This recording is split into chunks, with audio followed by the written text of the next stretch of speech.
ഓം ശ്രീ സായിരാം. ഭഗവാന്റെ മുറിയിൽ രണ്ട് ഭക്തന്മാർ. ഭഗവാൻ ഒരു ഭക്തനോട് തിരക്കി, രാജു, കൃഷ്ണമൂർത്തിയുടെ ശരീരം എങ്ങനെയുണ്ട്?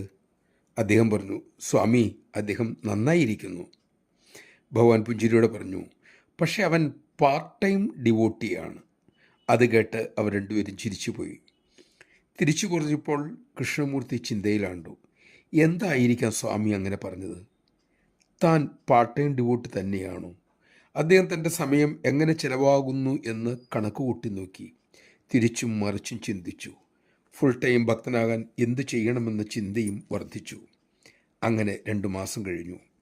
ഒരിക്കൽ പർത്തിയിലെത്തിയപ്പോൾ, അവസരം കിട്ടിയപ്പോൾ ആ തൃപ്പാദത്തിൽ നമസ്കരിച്ചുകൊണ്ട് അദ്ദേഹം സ്വാമിയോട് പറഞ്ഞു, ഭഗവാനെ, എന്നോട് ക്ഷമിക്കണേ.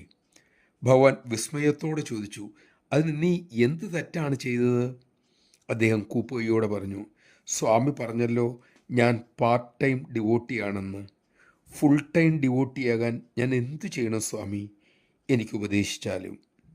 പുഞ്ചിരിയോടെ ആശ്വസിപ്പിച്ചുകൊണ്ട് ഭഗവാൻ അരുളി, നീ എന്ത് ചെയ്താലും അത് എനിക്കായി, സ്വാമിക്കായി എന്ന ഭാവത്തിൽ ചെയ്യുക.